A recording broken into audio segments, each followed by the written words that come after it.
Bonjour, bienvenue. Je m'apprête à faire les prévisions pour le mois de juillet 2021 pour les taureaux. Donc ceci est un podcast sous format podcast, ce qui veut dire que vous pouvez faire tout ce que vous avez envie de faire et vous avez juste à pouvoir écouter ce que j'ai à vous transmettre pour ce mois. N'oubliez pas également que ce mois-ci, il y a une extension, si vous voulez aller un peu creuser sur l'aspect sentimental de votre vie et que ce tirage résonne avec vous, l'extension sera juste en barre d'infos. Et évidemment, n'hésitez pas à liker et à vous abonner si vous aimez ce genre de contenu. Je vais entamer donc ce tirage en commençant par les énergies dans lesquelles vous entrez dans ce mois de juillet et celles vers lesquelles vous allez.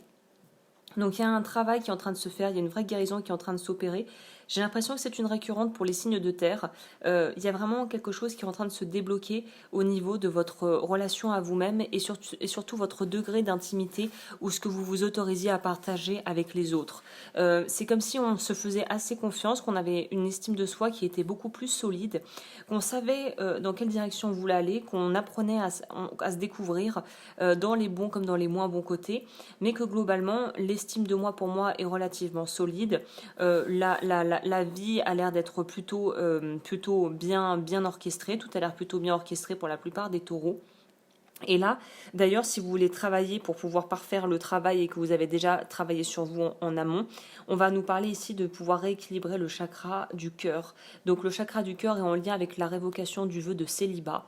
Donc les vœux karmiques, la vidéo est en barre d'infos si vous ne savez pas ce que c'est, la vidéo explicative. Mais ce qu'il vous serait souhaitable de révoquer en ce mois de juillet, c'est travailler sur le vœu karmique de célibat et votre chakra du cœur, comme je venais de vous le dire. Et je pense que ça serait bien que vous le fassiez, même si vous l'avez déjà fait, parce que c'est un peu comme un millefeuille, il faut faire plusieurs couches pour pouvoir vraiment être tranquille et avoir bien tout épuré.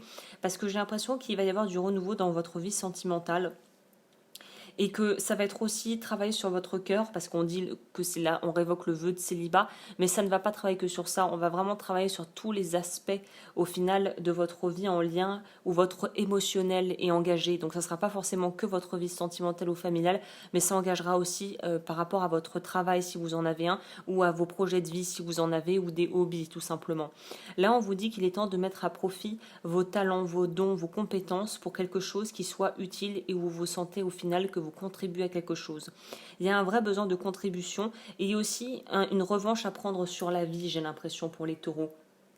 Comme si, comme si vous aviez besoin, je note en même temps, comme si vous aviez besoin en fait de vous prouver que vous êtes capable de quelque part dépasser vos propres limites, pouvoir transformer vos propres croyances limitantes et sortir d'une forme d'angoisse du qu'en dira-t-on, de qu'est-ce qu'ils vont penser de moi, au final de retrouver l'estime de vous plutôt que de nourrir l'estime de vous à travers les yeux des autres. C'est-à-dire là on se ressent vraiment sur vous, ça va être un mois peut-être où vous allez avoir des moments très actifs et puis des moments très hyperactifs et des moments très hypoactifs où vous allez vous sentir, vous allez ressentir le besoin d'être seul, de prendre du temps pour vous, de vous ressourcer et de faire très peu de choses.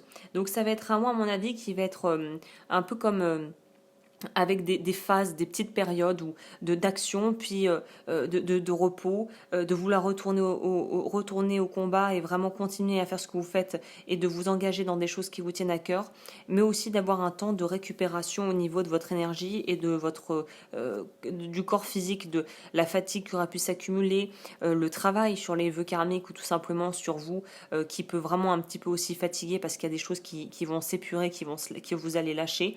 Donc c'est un mois qui va être relativement bénéfique pour vous dans le sens où il va y avoir pas mal à mon avis de choses qui vont pouvoir vraiment vous permettre d'avancer, mais ça va aussi vous confronter à vos peurs et à vos vieilles croyances. Donc c'est surtout sur ça qu'il va falloir focaliser votre mois pour pouvoir remplacer l'ancien par du nouveau et par vraiment des choix faits en conscience et sortir du pilote automatique et quelque part aussi vous faire miser sur vous-même et savoir que vous avez les compétences, notamment si c'est pour un travail, que vous êtes tout à fait apte pour le job. Là, il y a un gros travail à faire sur l'estime de soi et je pense que pour certains taureaux, ça pourrait passer par carrément faire des stages ou prendre des cours ou s'éduquer dans votre coin si vous êtes plutôt du genre autodidacte pour vraiment être sûr d'avoir les compétences requises pour ce que l'on attend de vous et de pouvoir vous donner à fond dans ce que vous aurez à faire. Ah, la carte conseil pour vous ce mois-ci, c'est intéressant, on a connecté son histoire. L'une des étapes importantes du processus de guérison est la connexion à votre histoire. Cela signifie que vous devez comprendre l'histoire que vous vous racontez à propos de l'origine de vos blessures, les faits qui ont créé votre souffrance. Donc c'est très lié à ce que je vous disais par rapport aux croyances limitantes. Là, une des meilleures façons de pouvoir au final sortir d'une forme de statut de victime ou de pouvoir vous réapproprier justement votre histoire et vos souffrances pour en faire des forces, c'est de voir les choses avec beaucoup plus de recul et de voir les choses dans leur ensemble. C'est-à-dire d'être beaucoup moins, d'être quelque part observateur de ce qui se passe plutôt que la personne qui va réagir à la moindre chose. Donc là, on vous propose vraiment de vous repositionner et de récupérer encore une fois votre pouvoir personnel. Mais le pouvoir personnel, vous allez pouvoir le récupérer en travaillant sur la guérison de vos vieilles blessures. Et pour pouvoir travailler ces vieilles blessures, on vous dit qu'il faut que vous changiez le script que vous vous racontez sur vous en fait. Que vous redéfinissiez qui vous êtes. Donc c'est un très beau tirage. Je pense que j'ai pas grand chose de plus à vous ajouter parce que là tout est dit. On vous dit vraiment de réclamer l'histoire et de pouvoir vraiment prendre ce qui vous permet d'avancer et de laisser ce qui n'est plus nécessaire en fait. Voilà, bah écoutez, je crois que je vous ai dit l'essentiel. N'hésitez pas à liker, à vous abonner si vous aimez ce genre de contenu. Et comme toujours, pour les accompagnements individuels, mes coordonnées seront juste en dessous de la vidéo. Je vous souhaite un très très joli mois du JL, les taureaux, et on se retrouve bientôt pour de nouvelles vidéos.